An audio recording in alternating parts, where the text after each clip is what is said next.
In Chinatown, Private Detective Walter notices that he's being followed. He starts walking faster and drops a package into a mailbox before leaving. Unfortunately, as soon as he reaches the street, he's hit by a van. Walter is left bleeding on the ground while the van drives away. In Hawaii, Navy Commander James is training his team in a pool. Nobody can stay underwater for as long as he can, so he comes out to scold them. He's interrupted by a soldier informing him that he has an important call from the police. Moments later, James is in the morgue looking at his father's body. He's told that Walter was killed by a hit and run, but James doesn't show any emotion. Afterward, James goes home and starts preparing dinner for his family.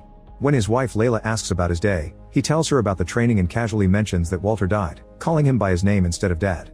Layla mentions that his brother should be informed, however James reminds her that they haven't talked in years and his brother won't pick up his calls.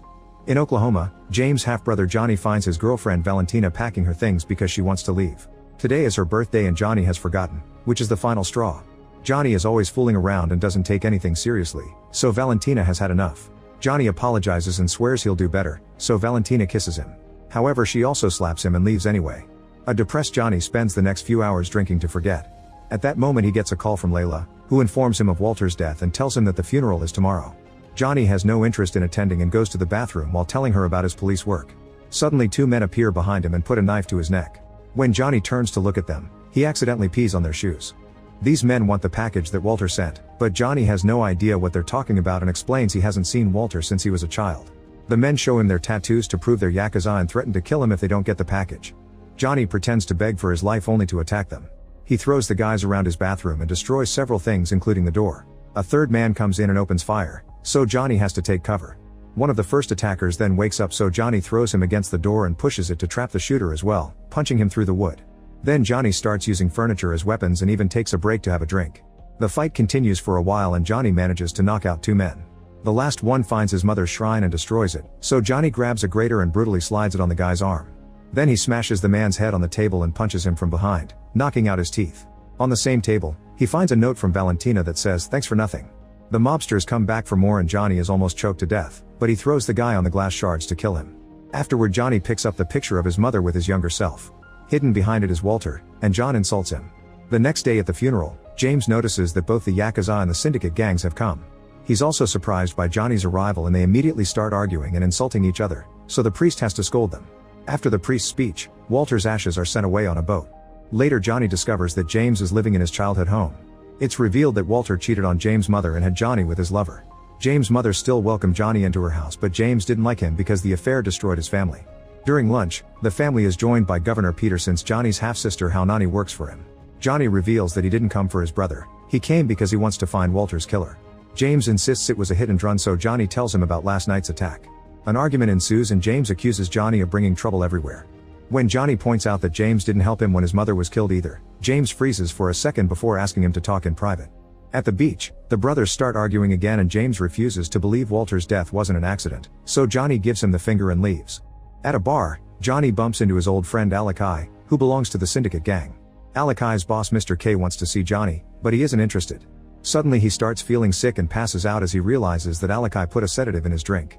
Moments later, Johnny wakes up in a room with Mr. K, who points out that Johnny hurt a lot of his men in the past. Johnny says he did it because the Syndicate killed his mother. Mr. K asks Johnny to leave Hawaii, but he refuses, so he throws him on a table and carves his initial on Johnny's neck. He gives him 7 days to leave or they'll kill him. Meanwhile, James goes to see Detective Rennert and asks for Walter's report. Rennert tells him he's free to look, but there's no useful information. The accident happened in an area where people won't talk to the police and the only camera was broken. The police are sure it was a hit and run, so nobody is investigating the case. Then James gets Walter's belongings from the station. There's a knife and a wallet with a ticket with a peculiar list of words. At the same time, Johnny breaks into Walter's home. He finds a gun in the desk and decides to keep it. Suddenly someone else enters the apartment, so Johnny hides in another room. Pika starts searching the papers on the desk and Johnny tries to take him by surprise, but Pika throws a plate at him and runs away. He jumps on a bunch of roofs and cars to make it to the ground, but when he reaches the main street, Johnny is waiting for him with a punch. Then Johnny takes Pika to a bar and demands an explanation. Pika says he worked for Walter, who was like a father to him. Walter had tons of enemies who wanted him dead and his last job was with a catering company. Pika pretended to be a waiter for them, but he never understood why Walter gave him that job. Johnny announces that Pika will work for him now and painfully squeezes Pika's broken nose to put it in place. Back to James, he's come to the scene of the crime and studies the tire marks on the street.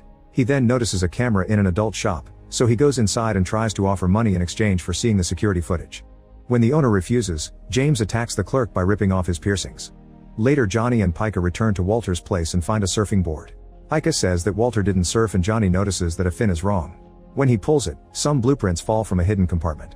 Johnny calls Nani and tells her that these secret blueprints have Peter's government seal, so she promises to check the database later. When Pica tries to leave, he's suddenly hit by the front door. James bursts into the apartment with his gun out, so Johnny pulls out his weapon too. They realize they're both working on the case, so they put their guns away and James reveals a flash drive with the security footage from the store. As they watch it, they notice that the van has no license plate. The driver never swerves, so Johnny thinks that this looks deliberate, but James still wants more proof. Johnny sends Pica to get information on the catering company from Walter's last job before the brothers leave in the car. They argue while they drive, so they don't see the vehicle around the corner and they crash. This big car keeps pushing theirs down the street, causing other vehicles to crash as well. Then some guys in the car open fire, so Johnny speeds up only to accidentally hit some restaurant tables. The vehicles are stuck together so the brothers can't leave. Johnny tries shooting the enemy's car, but its windows are bulletproof. Thankfully, James manages to kill the shooter with a bullet to the head. He tries to kill the other men too, but he runs out of bullets. Then Johnny shoots the door and jumps out of the car. He runs down the street and keeps firing back at his pursuers while everyone around them panics. James finds some ammo before climbing out of the car through the window and jumps onto the enemy's vehicle, however his bullets can't break the glass. Johnny shoots the enemy's engine, causing the car to explode and crash while James lands on the pavement. At the police station, Rennert yells at the brothers for the chaos they caused and reveals that Johnny was suspended from his police job 2 months ago. He's now being investigated for excessive force. James gives Rennert the flash drive and asks him to investigate the case, but Rennert ignores it and tells them to behave. In the evening, Nani shows the brothers what she found in the system. The blueprints were for a property on the east side and commissioned by a man named Marcus, who has resorts all over the world. James notices a seal that says Sacred Casino Princess on the back of the blueprints, which is strange because gambling is illegal on the island. The group agrees they'll have to talk to Marcus during the annual fundraiser tomorrow. The next morning, James asks Johnny why he got suspended. Johnny explains he shot a dealer who was selling substances to kids, and James appears to be accepting. Then the brothers go to the area where the casino was supposed to be built. It's not a construction site, it's a Hawaiian village that has belonged to the local community for centuries. At that moment, Johnny gets a call from Pica, who tells him that the police retrieved a blue van from the water. The brothers rush to the scene and discover that the cops have also found the body of a government accountant. The van has no plates, but Rennert has a list of all the registered blue vans on the island. The brothers take a look and try to keep the list, but Rennert takes it back and reminds them to stay away from this mess. Once Rennert is gone, Johnny asks Pica to research the name Hayashi Imports, which was the only Japanese name on the list. A few hours later, Pica is working as a waiter at the fundraiser event and gets extra uniform shirts for the brothers so they can sneak in. He's also researched Hayashi Imports and confirms it belongs to the Yakuza. The team splits to avoid looking suspicious and James ends up serving Nakamura, who casually puts happy powder on his plate. James steals Nakamura's credit card from the plate and notices it says Hayashi Imports. He gives the card back to Nakamura by pretending he found it on the floor and asks if Hayashi Imports lost a blue van. A suspicious Nakamura indirectly threatens James before walking away. Meanwhile, Johnny introduces himself to Monica, who recognizes his surname and asks about Walter. After Johnny tells her about the incident, Monica reveals that she's Marcus' wife and wants to get a divorce, so she hired Walter to acquire some leverage. Without it, she won't be safe. She doesn't want to say too much in public and asks Johnny to come to her penthouse tomorrow. Afterward, some armed guards surround the brothers and drag them to see Marcus, who claims that he hired Walter and paid him well for his discretion. Marcus seems to be surprised to hear that Walter is dead, however Johnny thinks he killed him. An angry Marcus denies it and says he hired Walter to check if Monica was cheating on him. Thankfully she wasn't. While Johnny starts playing with a grenade he finds on the desk, James notices a napkin with 2 fingers inside. Marcus moves them out of sight and kicks the brothers off his property. After they're gone, Marcus looks at Monica's picture and wonders what she's done. The next day, Johnny goes to the penthouse only to find ambulances, the police, and a crowd. A closer look reveals Monica's dead body on top of a car. The official story says she fell from her balcony. A furious Johnny returns to Marcus' mansion and starts fighting every guard that gets in his way as he tries to go inside. He manages to bring quite a few men down, but eventually the guards tase him to defeat him. Marcus checks on him and Johnny accuses him of killing Monica, but once again Marcus denies it and tells his men to call the police. A guard kicks Johnny to knock him out. Later in prison, Johnny is visited by Peter, who has convinced Marcus to drop the charges. He asks Johnny to let the police handle the case and points out that Walter always had a darkness in him. Peter sees that darkness in the brothers, so he wants them to find in each other the support that Walter didn't have. When Johnny is released, James is waiting for him and scolds him for causing trouble, saying that hitting people won't bring his mother back. This makes Johnny snap, so he headbutts James and starts beating him up. James defends himself and they end up fighting all over the police cars, breaking a few windows. The fight soon moves to the mud and James gains the upper hand, obtaining the victory by hitting Johnny in the face multiple times. Johnny then wonders what kind of man abandons his little brother when he needs him the most, referring to the time James sent him away. However, James says he did it to protect him because the syndicate was going to kill him. Johnny explains that he's haunted by the sight of his mother's dead body and that James was all he had left. Finally realizing the gravity of his actions, James apologizes. Later at home, Johnny gets a call from Valentina, who went back to his house to get the mail and found Walter's infamous package. Inside there's a flash drive, and Johnny asks her to bring it to Hawaii. At the airport, Johnny tries to receive Valentina with a hug, but she just throws her suitcase at him. Everyone gets in the car and Pica tries to access the flash drive in his computer, only to find a banking firewall. Valentina realizes it's a cold wallet and explains it's digitally encrypted. The flash drive is the key, meaning the Yakuza wants it to access someone's account. The password needs 12 randomly generated words, so James gives Pica the ticket he found in Walter's wallet. Suddenly a helicopter opens fire at them. Johnny tries to shoot back, but James is having trouble keeping control of the car because he has to dodge the bullets but also the vehicles that the chopper brings down to block the way. Valentina convinces him to let her drive and shows amazing skill as she speeds up, driving around every crashed car as if it was nothing. Eventually the helicopter flies away and two men appear on a bike. When they open fire, Valentina has to make a sudden turn and ends up driving backwards. Johnny tries to fire at them but he misses every shot, so Valentina stops the car on purpose. The bike crashes into it and the men land on top of the car. Valentina takes off again while one of the men crawls on the car roof with the help of his blades. He makes it to the back window and gets inside the car to try to take Pica's computer. James starts fighting him while Johnny gets the second man on the hood. After landing a few hits, he has to go back inside to avoid an incoming truck. Valentina shakes the car to leave the guy hanging on the door, so he hits her with his gun. Johnny grabs his arm to divert the bullets and Valentina drives too close to the fence to crush the enemy until they rip off his arm, dropping the body on the road. James opens a door and pushes the other man to hold his head on the pavement, leaving a blood trail before throwing the body out. This causes a few civilian cars to crash. As Valentina kisses Johnny, the helicopter reappears and opens fire. The brothers fire too and James manages to hit the shooter in the head.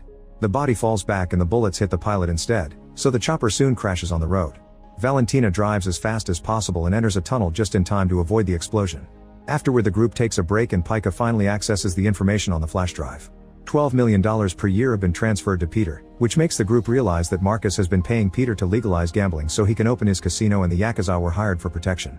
When Walter was hired to look into the marriage, he accidentally stumbled into this conspiracy. The government accountant probably gave Walter all the information and Peter figured it out, so he had to kill everyone involved to protect his secret. Meanwhile, Nani shows the blueprints to Peter, saying that Marcus may not be a good guy after all. Peter pretends he didn't know anything and takes the blueprints, promising to review all the projects. When the group gets home, James can't find his family and tries calling them, only to find Layla's phone on the floor. He desperately searches the house and is relieved to find his kids hiding in the bathroom. They tell him that Layla was kidnapped and James hugs them to assure them there was nothing they could do to prevent it. At that moment Marcus sends them a video of Layla and Nani tied up in his basement. He wants the brothers to bring him the flash drive in exchange for the women's lives. A furious James opens his weaponry and the brothers grab as many guns as they can carry. In the evening, the duo shoots two guards outside Marcus' mansion before crossing the yard. There are more guards around and they all get killed quietly.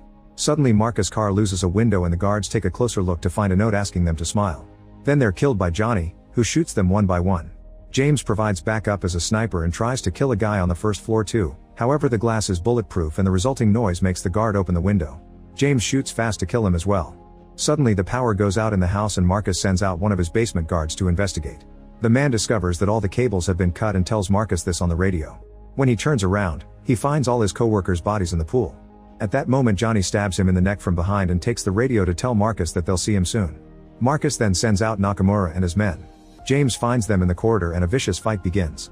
The space is tight but this doesn't stop James from killing them all in just a matter of minutes. One of the mobsters tries to run away so James tackles him and begins hitting his head with a hammer. Johnny has to come to calm him down. Afterward the brothers finally reach the basement and untie the women. They start running but Johnny decides to go back to get his revenge on Marcus. Layla says she'll be fine and convinces James to stay too. Once the women are gone, James returns to the basement and finds Nakamura, so a gunfight ensues. Nakamura consumes happy powder between shots and when he runs out of ammo, he grabs a sword instead. James defends himself with hand-to-hand combat before grabbing a mace. After sliding the mace on Nakamura's face for extra damage, James pulls his arm to break it. This allows him to take the sword and stab him before pushing the blade into his face. Meanwhile Johnny finds Marcus trying to escape on his boat. He quickly tackles him and manages to disarm him. They start fighting hand-to-hand and throw every object they can reach at each other. Marcus finds a hook and stabs Johnny's shoulder to drag his body through the ground. Then Marcus takes back his gun and starts monologuing, giving Johnny time to activate the grenade he stole from the desk. A furious Marcus shoots Johnny anyway, causing him to fall into the water right before the grenade explodes. At that moment James reaches the pier and quickly jumps into the water to rescue his brother. Together they return to the surface and watch the fire that has killed Marcus. In the morning, Renard arrests Peter in public. Later the family relaxes on the beach and puts up pictures of their lost loved ones. Johnny apologizes to his mother for avoiding his home all this time and promises to do better with Valentina. At that moment Mr. K shows up and reveals he doesn't want Johnny to leave. He had been acting to force him to fight the Yakuza for him. Now his gang is the only one on the island again. As thanks, Mr. K gives Johnny a paper with the name of his mother's killer. Johnny shows it to James, who says he'll support him but also points out that Walter sent the flash drive to him as a way to bring him home. Johnny decides to burn the paper to finally leave his anger behind and joins his family to start a new life. Make sure to subscribe and turn on notifications so you can watch more videos like this. Thanks for watching.